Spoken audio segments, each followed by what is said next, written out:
Good afternoon and welcome to RNCM Radio. As we round off this extraordinary online summer term, we'll be hearing from two of our senior staff about some of the highlights from the last few months and some news on our plans for the year ahead. We'll also be hearing from staff and students about issues around race and diversity, already being scrutinised at the RNCM given our year-long theme exploring music and migration, and currently at the forefront of so many of our minds in the aftermath of the murder of George Floyd and the subsequent international protests. We'll also be hearing music from Lavender Rodriguez, Ellen Beth Abdi, and Jason Truting. But first we're going to listen to 19th century French composer Louise Franck's 25th piano etude. I thought we'd start today's broadcast with this, as the first RNCM radio show ended with music by the same composer, performer, and from the same concert. This is Maria Strategu's electrifying performance from a live concert at the RNCM from January this year.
My name's Manus Carey. I'm Deputy Principal for Performance and Programmes at the RNCM.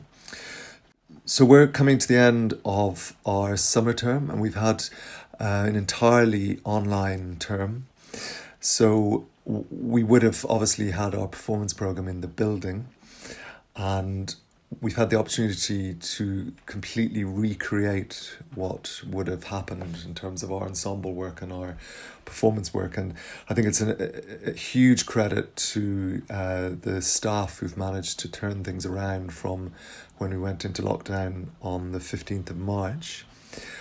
In terms of highlights for the last term, it's been such a rich term online from a performance ensembles point of view. There's been a huge amount going on, from the lunchtime lockdown concert streams that our students have done, and the streams of archive concert footage that we've done in the past, all the Q&As we've done, the masterclasses with big international artists, and indeed this programme as well, this weekly programme, which has been, I think, a fantastic summary and gathering together of the very, very eclectic range of musical activity that the RNCM produces. If there was one thing I had to choose, I think I would say to everybody listening, if you haven't, go to our Facebook page and have a listen to the Jazz Collective video that was created recently. This was done with a handful of our students and Ian Dixon, Barnaby Dickinson, under the direction of our fantastic head of jazz and improvisation, Steve Berry.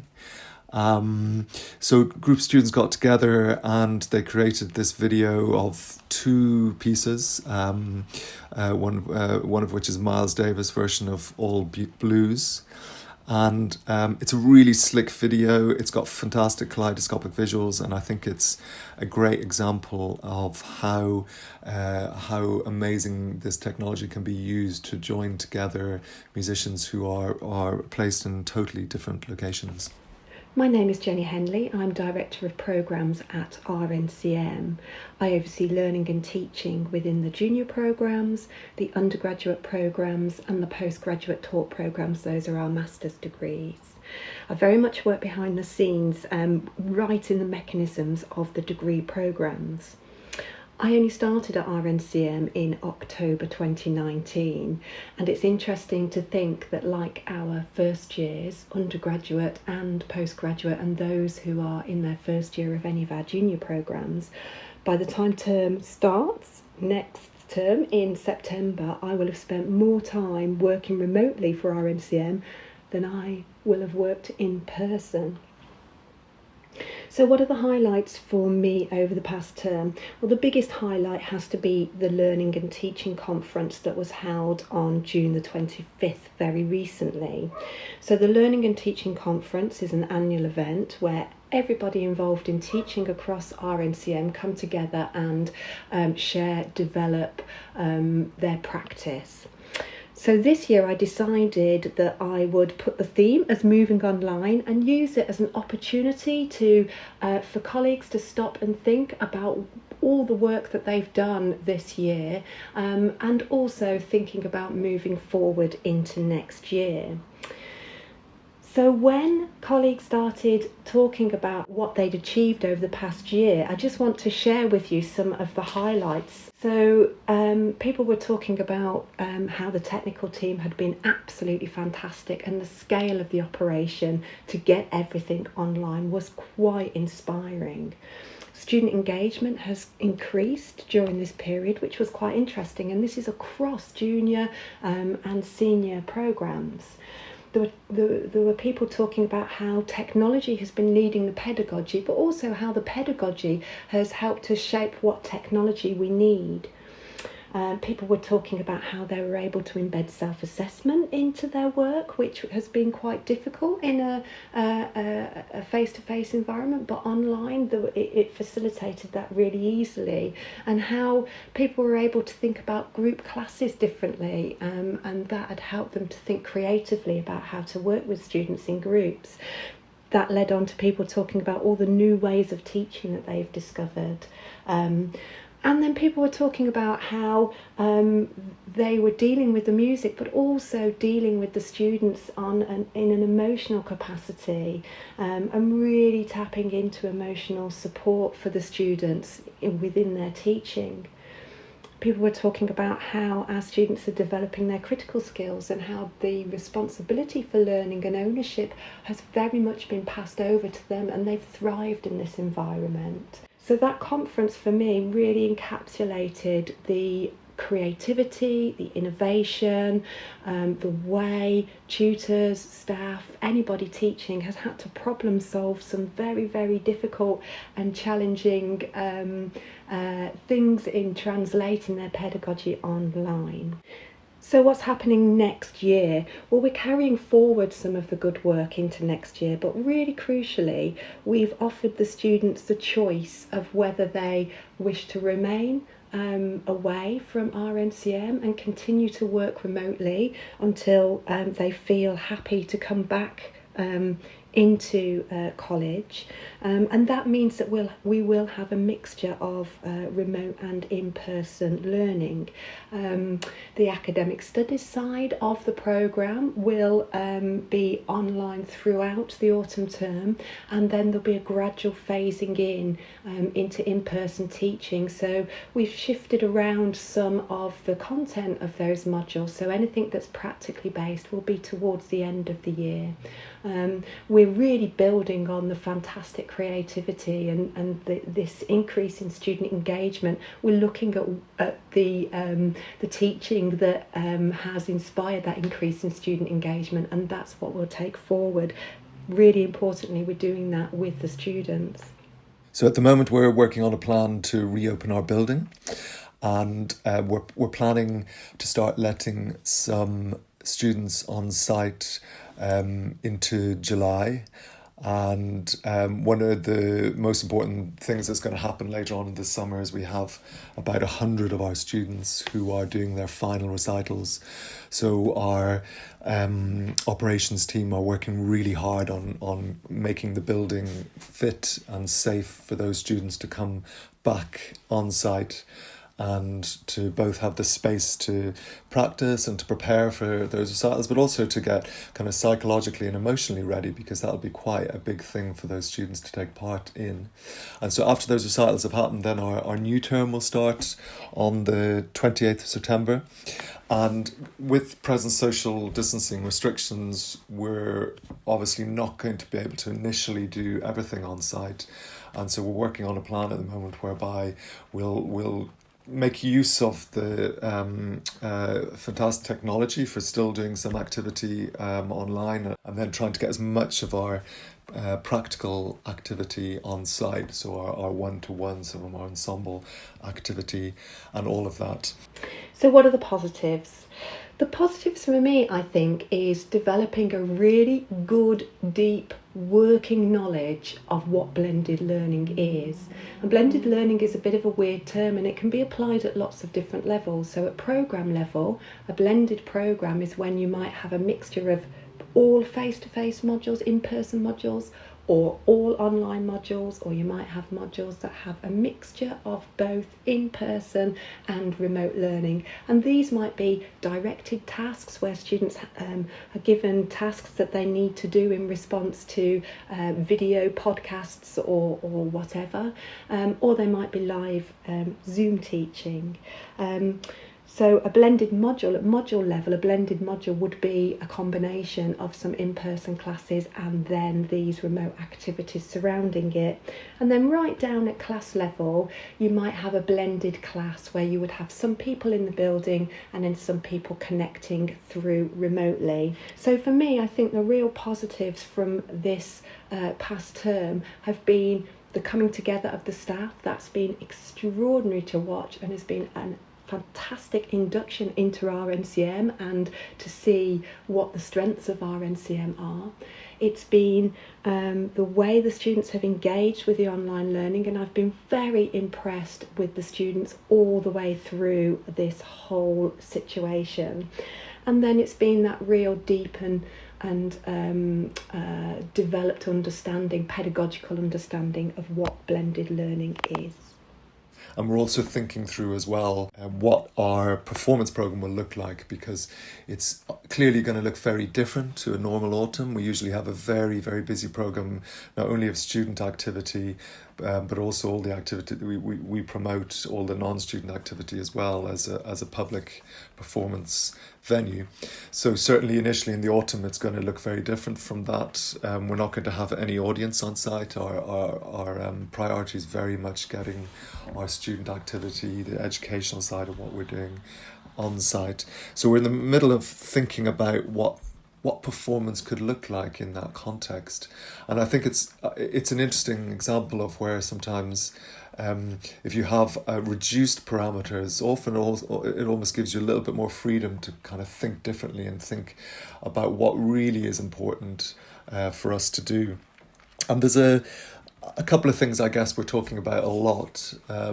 One of which is we have a very busy program activity for students across the board, from whether that's your one-to-one activity, your class work, your ensemble work, your the master classes that take place, chamber music performance program. It's almost quite a dizzying array of activity, and because we will have some limitations initially, certainly in the building, before things ease up after that, it's kind of forcing us to think really carefully about, within all that activity, what is the most important, what's the most useful for our students. We already in our programme, it's a very diverse programme, and we already have opportunities for students to take a lead on that programme. So we have spotlight concerts, which they've very much create and run, and we have initiatives like our lab week, which is very much handing completely over the spaces and creative opportunities to students. But one of the things we're thinking a lot, and we've started conversations with our students as well, is how we can really involve them a lot more. And so we kind of move more from creating a program for them and to a place where we're as much as possible creating a program with them. We're thinking a lot of the things presently are lost, or the things that are paused at the moment, that we get through our performance program, like the live communication, the sense of coming together, the sense of sharing music, and the sense of celebration that we clearly don't have. And I think that's something we're very much looking forward to in the autumn, coming back to the sense of the joy of music making. On the 3rd of June, the RNCM Student Union hosted their first online Black Lives Matter panel discussion. The response to this 2-hour, enlightening and vital conversation has been extraordinary. The video has attracted nearly 13,000 views and counting, and has stimulated a lively and, for the most part, respectful online conversation. More panels have already taken place and are being planned. I caught up with 2 of the members of the panel who have taken positive action for diversity at the RNCM to talk about this and also about their music making. Hello, my name's Beth Abdi, and I'm a singer, songwriter, producer, instrumentalist from Manchester, UK. I graduated from the RNCM last year off the pop course doing vocals. I also founded the RNCM BAME Society the year before last. It was something I wanted to do in the final year I was there, because it kind of became apparent to me that there wasn't a space like that in college, which is mostly a white environment. I thought it was really important to have that space for students and potentially staff. Since then, that BAME Society has done panels, we've had lots of meetings, we're talking about starting a podcast, have lots of members, both alumni and current students, and it was mostly just about having that space in college, just to exist. Ellen has been kind enough to share some new work, just finished, or perhaps still in progress. One of the great personal joys I have at working at the RNCM, with such a strong emphasis on professional quality performance and composition, is being in the extraordinarily privileged position to hear new work in its germinal stages and hear it come to fruition. I asked Ellen to tell us a bit about the piece and about how she writes music. So this song is called Sad Chord. I actually initially wrote it on the piano. It started off as just a kind of descending, arpeggiated phrase that caught my ear. I was just playing around, and that's just what I named it when I transferred it onto my computer. Moved the arpeggiated phrase onto a synth, and that kind of starts the base of the song, and then it kind of just happened from there. It came to me quite quickly.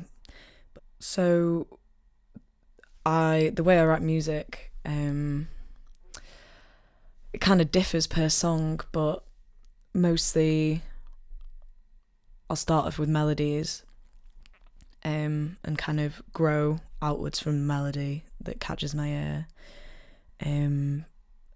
I used to be in a band called Bellamoth where I'd just write the keys part and the lyrics, so moving to a place where I'm writing everything has been quite interesting, because it almost feels like very separate parts of my brain, the lyric writing and the music writing, but I'm working on marrying the two in a more harmonious way as I go along. So yeah, it's appearing that I kind of write quite electronic, soulful pop basically, but hopefully it is still interesting and a little bit strange. And what I've always liked about lyric writing is how you can kind of take someone one way or leave it up to their mind where they go with the lyrics. That kind of ambiguity and confusion that is also really direct. That doesn't make any sense, but neither do lyrics. So Sad Chord kind of came out of that process. But it's the first of my original compositions, songs that I consider a finished piece, so quite proud of it in that way. But I consider this a demo, definitely, still. I think it's got a bit of a way to go, but I hope you enjoy it. Here's Sad Chord.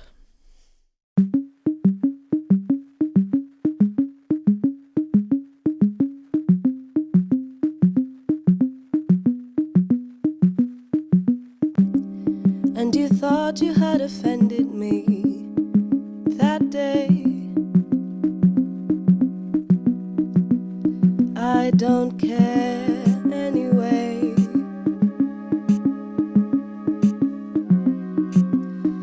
Were my actions so flawed as I walked in that door, eyes closed,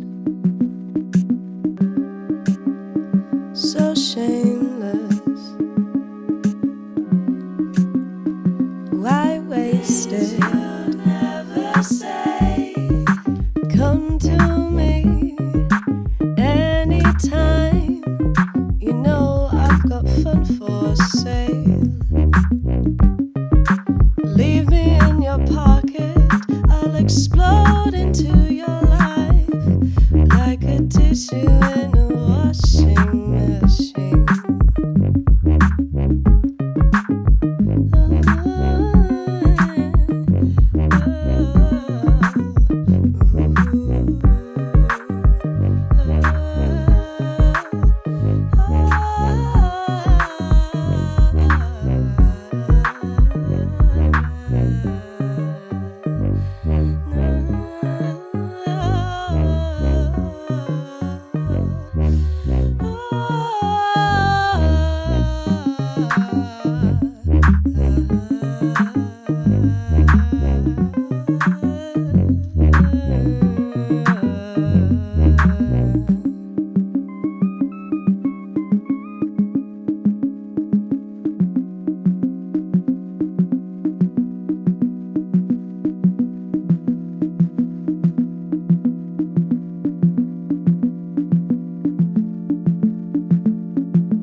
Come to me anytime. You know I've got fun for sale. Leave me in your pocket, I'll explode into your life like a tissue in a washing machine. Hi there, I'm Lavender Rodriguez. I'm an undergrad composition student, and I also served as the diversity officer on the Students' Union this year. My thoughts on diversity at the RNCM is that it's not diverse enough, especially with its placement in the middle of Manchester, which is a very diverse city. And music, especially now, generally is quite diverse. If you take the classical industry, obviously there needs to be a lot more representation, both with performers in orchestras and ensembles, and with composers and their compositions.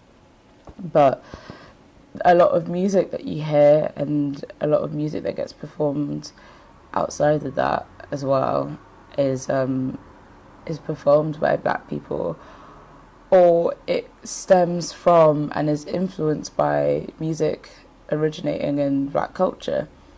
So yeah, it does upset me a little bit that there's not a lot of diversity, but that is something that can be solved and can be altered and encouraged and shown in a place like RNCM. My role as diversity officer is to look after the international students, the postgrad and mature students, and essentially represent minorities at college, which is a massive role. It's a lot for one person, especially as I'm in second year. when I stepped into that role, I'd only been there for a year. But I sit in staff meetings and ensure that they are also thinking about a lot of students that don't always get a voice or aren't always at the forefront of plans, and making the unconscious bias that anyone has is quite ridiculous. Unless you can really check yourself and really call yourself out and test yourself regularly, you do essentially have some bias against some people because just of your place and your situation in society. Lavender has been hosting and running the RNCM Student Union Black Lives Matter panels.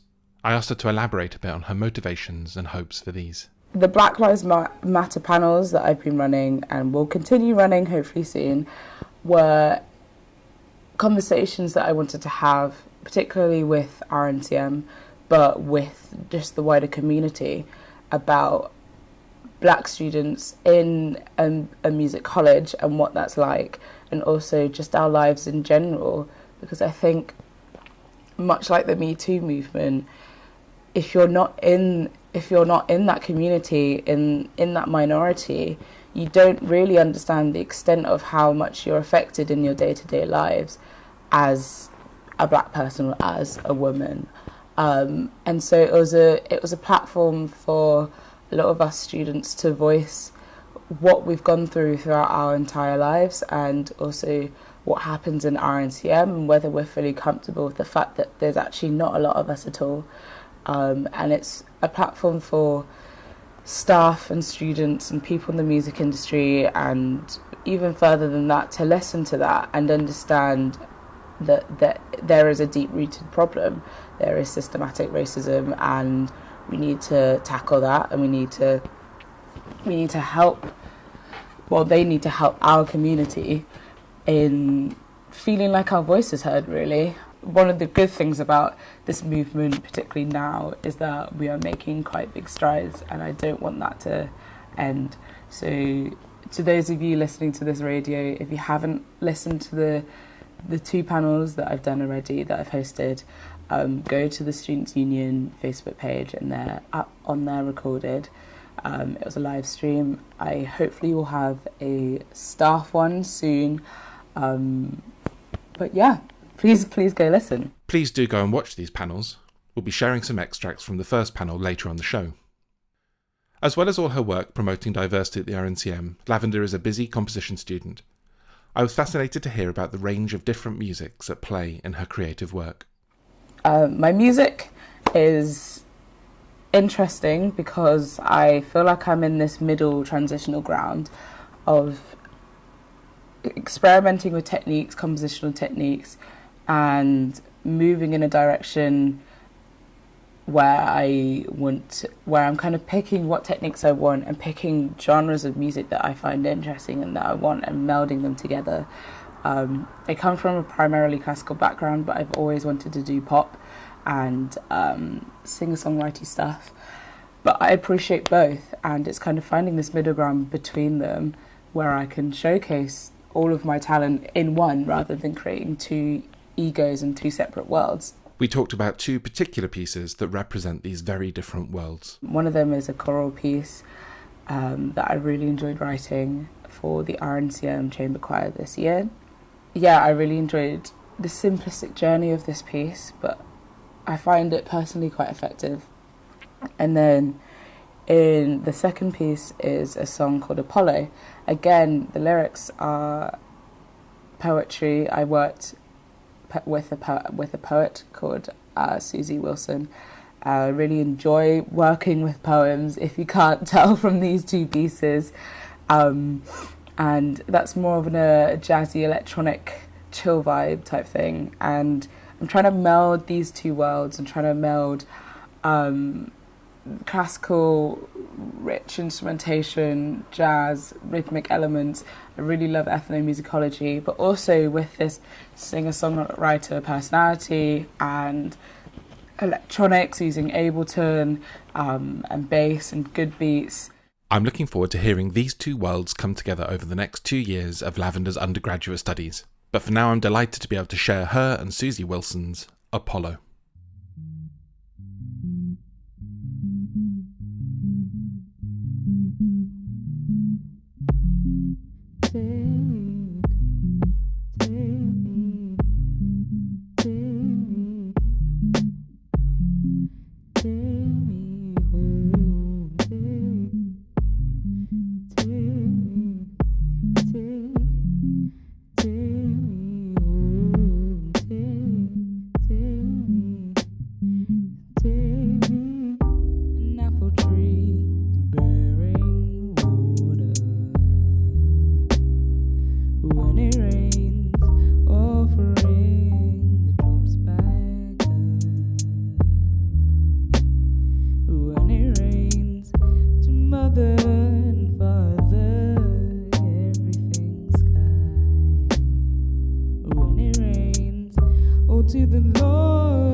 His golden apples to the sun were silver to the moon, and sure enough one fine day in every city perfect pairs of apple trees will tumble up in soundless synchronicity.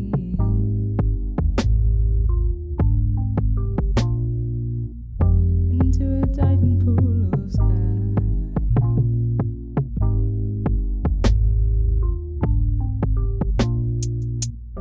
leaving no telltale splash.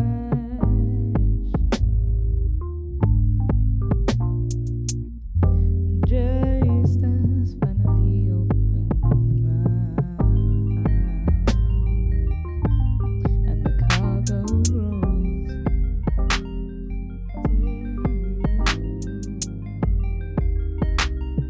His delicate hold,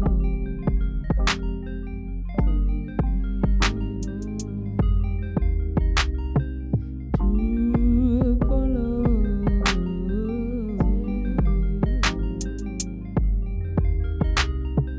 drop by drop it bends to spring.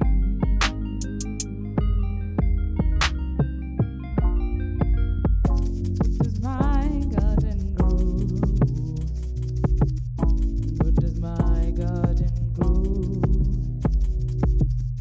What does my garden grow? What does my garden grow? What does my garden grow? What does my garden grow? What does my garden grow? What does my garden grow?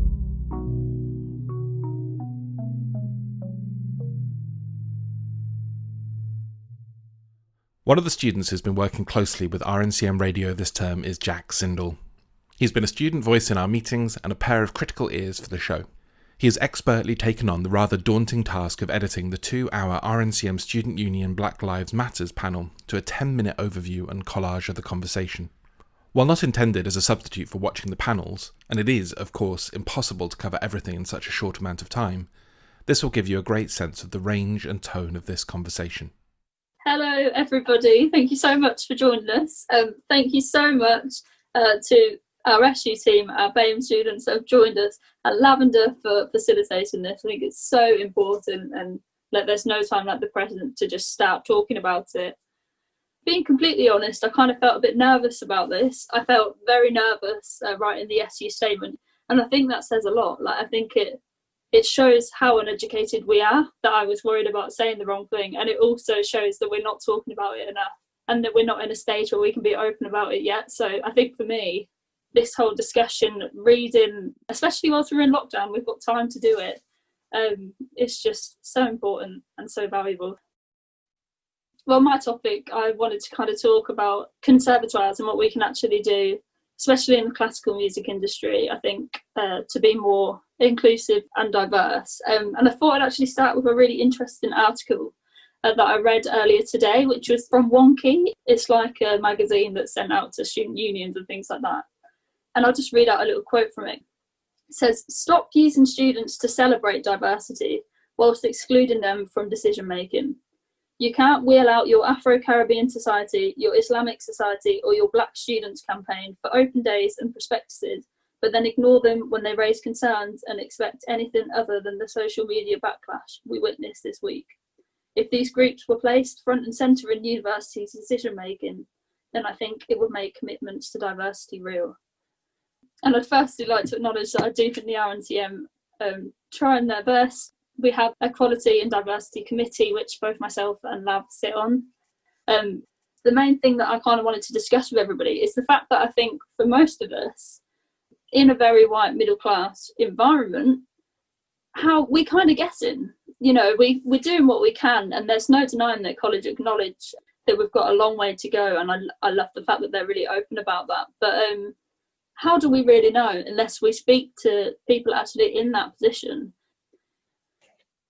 Yeah, as one of the famous faces, I think I was the face of Open Day in the end, which I was extremely flattered. The majority of those posters, they were very, for a college that has an overwhelmingly white student body, they were very diverse, which is nice because it's promoting it. But at the same time, you start to think, is it honest, or have we been picked and chosen because we put on a good face on an otherwise less than ideal student body in that it's too white or too middle class, that sort of thing. At the same time, I wouldn't beat up RNCM as an institution so much, and this is coming from the other side of what Cara was talking about so much, how there are these kind of inherent neurological biases that a lot of us are kind of subjected to. We're also subjected to the legacy of the socioeconomic structures we live in, and this is when it gets kind of intersectional.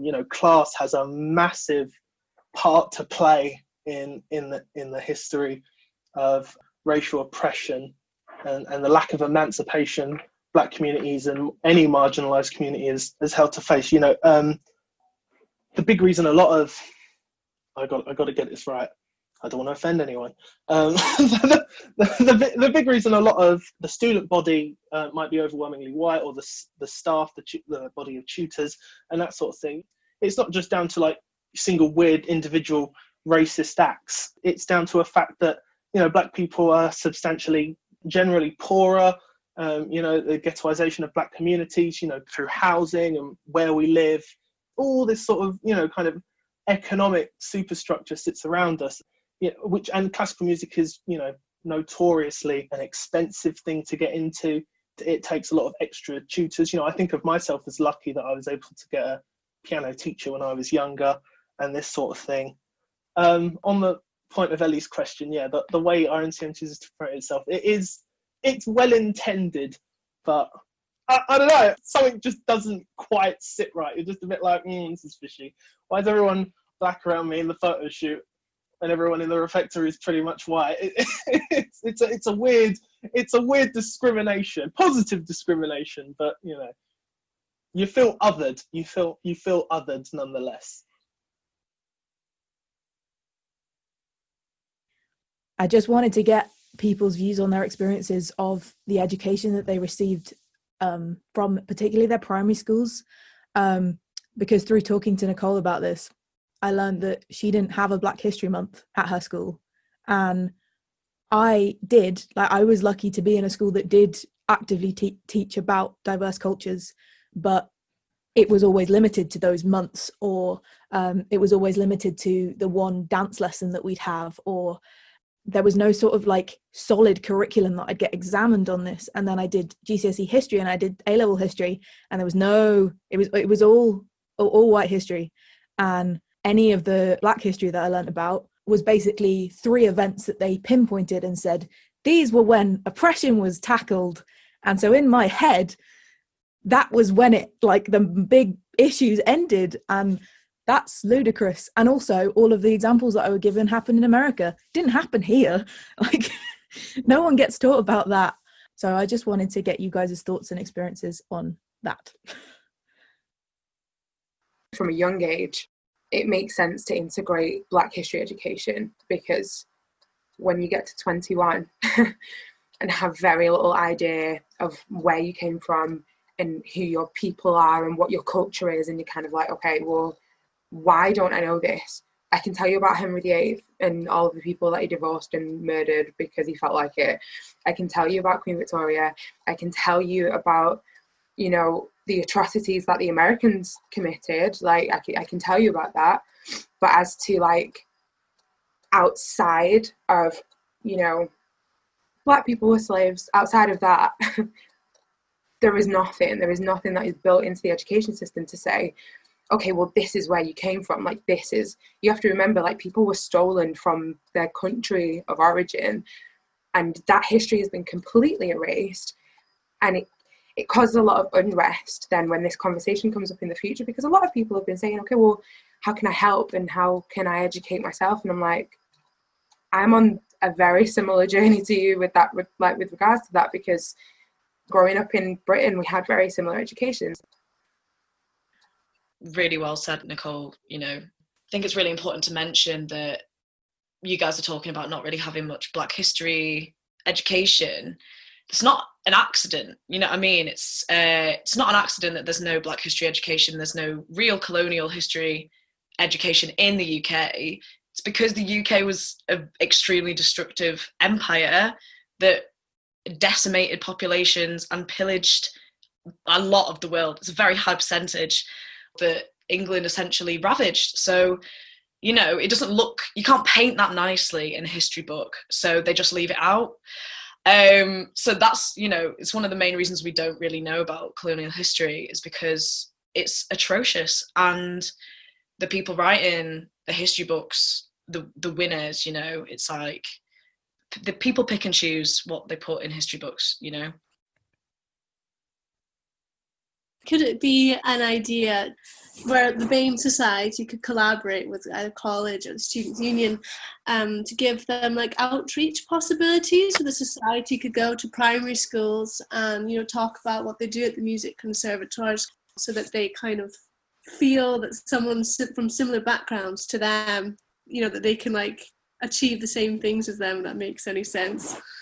So actually, in direct correlation to that, so Alice and I obviously sat in the Equality, Diversity, Inclusion Committee this year, which is something the president and the diversity officer sits in the Students' Union. And I raised this up as a potential thing because it baffled me that they wanted to do outreach to BAME communities, but they didn't use the BAME students that we have here at college.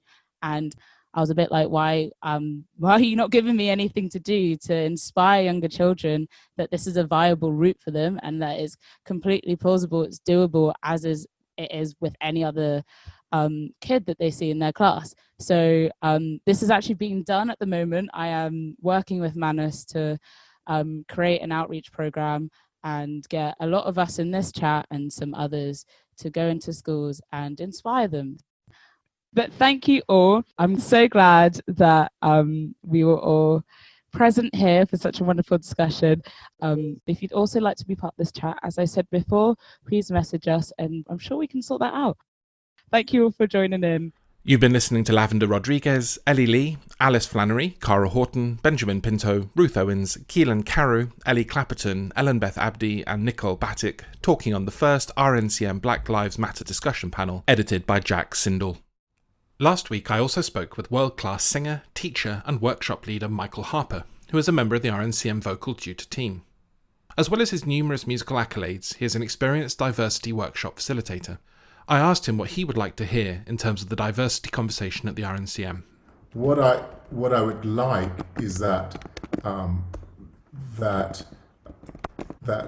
like the people who fit into the VAME category are not the ones talking about this, but that people who don't fit into that category, i.e. white Europeans, are talking about this more, and that you guys are thinking about it and making decisions, because I've been through many iterations of this in various institutions, and I look at my conservatoire in Cincinnati, the College Conservatory of Music, and they just sent out a big email saying how they really want to engage with diversity and inclusion, and how committed the dean is and how committed the president of the university is. But if I look at the faculty, on the voice faculty alone, when I was there, they had one black voice teacher. Now they have none. And this is 1995 was when I left.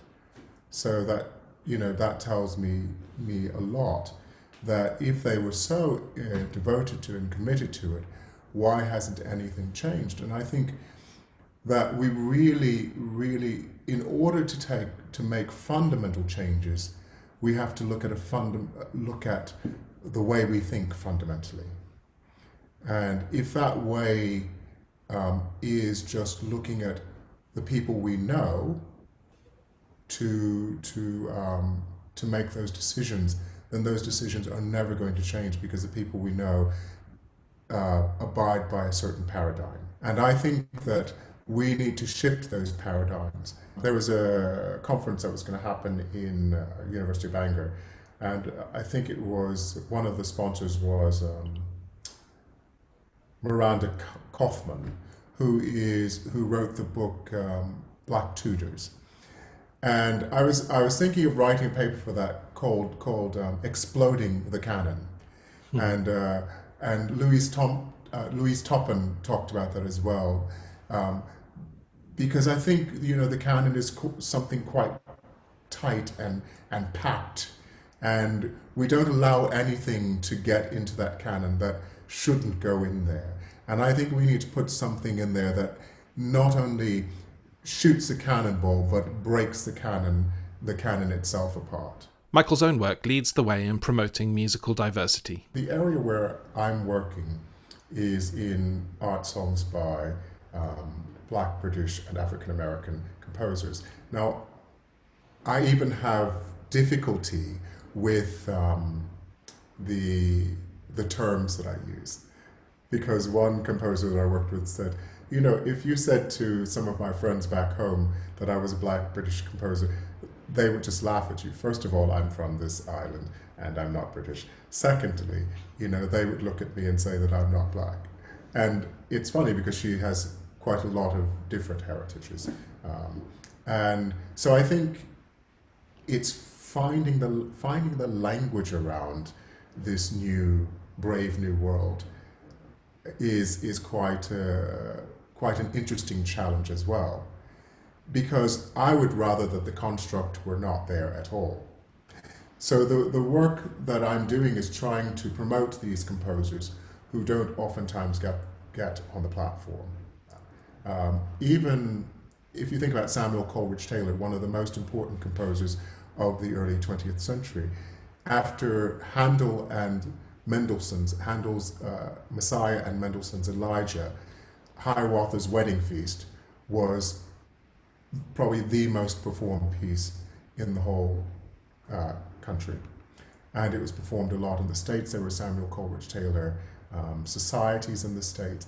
People loads of people, Alma Gluck, John McCormick, people like that sang his music as they did Harry T. Burley's music. So what I'm trying to do is make sure that this music is heard in this country. I had a professor in graduate school, and we got to 20th century music. And I thought, oh, finally, we're going to talk about some women composers and some black composers. And I went up to him and I asked him, so are we going to be able to talk about some black composers and women composers? Well, he said to me, we're mainly concerned with legit music. We're not going to be doing jazz and that sort of thing. And in those days, I didn't have the knowledge that I have now. But I was still a bit shocked because I knew that there were some black classical composers. William Grant Still, Florence Price, Undine Smith Moore, Margaret Bonds were all quite well-known composers then, because this was in the 90s. And my only conclusion is that the man was ignorant. He had a doctorate in music, he was well-known enough, but that he was just ignorant. And I would like to be more polite about it, but I'm tired of being polite about it when people who are supposed to be in positions of educating young people don't know. Or not even that they don't know, because I think it's fine not to know, but they refuse to learn. I asked Michael what he thinks the way forward is for diversity at the RNCM and in higher education more widely. I think this question needs to be asked not of black and Asian and other ethnic minorities. This question needs to be asked of white students, because we have this sort of nomenclature, these titles assigned to us because of the color of our skin. And I think this question needs to be asked to those students because of the privilege that they have. Because the privilege allows them not to have to think about it. It allows them not to have to think about whether or not the canon is diverse enough or inclusive enough. It allows them not to think about who's teaching them, if they all look the same, and why is it that way. Those people you need to question and ask about this. What's your perception of this? And it's a difficult one to ask, because that means that we may actually lose our privilege. We may actually lose the point of view that we have and have to work a little bit. Those are the questions I think we need to be asking. And if we can ask those questions, then wow, what a change in our world we'll be having. Because I can keep coming to the fore and presenting these arguments, but unless the people who are in the position of society superiors as it is set up don't ask those questions and review and keep reviewing, then nothing will change. Nothing will change. Our next piece from the RNCM archive is Go, from Jason Tuting's Amid the Noise. This 2006 work is a piece which comfortably traverses sounds evocative of American minimalism and ambient electronica. It was the first piece written by Tuting for his percussion quartet, So Percussion, and remains popular not just for its enduring quality, but also its flexibility of notation, allowing different ensembles the license to approach the music in different ways. I've even seen members of the quartet offering online lockdown tips on how to put sections of the music together at home. This version is performed by the original quartet with members of the RNCM School of Percussion from a live concert at the RNCM back in November 2018.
This broadcast marks the end of RNCM Radio in this format as the college's programming team and senior staff continue to plan for a blended programme next year. While we're unlikely to have a weekly hour-long show like this, one thing is for certain: broadcasting our performances and the voices of our students, staff and friends will remain central to our plans as long as our building isn't fully open, and will likely continue long after it is. However, as this is the last show of term, I thought I'd share an extract from a piece of mine, as composition is at the forefront of my work at the RNCM. I've chosen this 2-minute song from a cycle called Virtual Airport because it demonstrates one of the most important features of any composition project for me, working with wonderful collaborators. Here the song is performed by 4 extraordinary creative artists, vocalist Seeming Toe and Sophia Jernberg, cellist Oliver Coates and pianist Sarah Nichols, all composers as well as performers. The text is by my closest collaborator, the poet Matthew Welton. Commissioned by Opera North Projects and released by Slip, a record label successfully run by RNCM alumni Laurie Tompkins, Susie Waits and Tom Rose, the music is intended to evoke Matthew's extraordinary airport-based dreamy texts, celebrating and blurring the mundane and profound.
As the RNCM summer term ends at the weekend, our online content will reduce. However, RNCM broadcast will be back in the autumn, bringing you a whole new range of performances, panels and masterclasses. Until then, thank you for listening.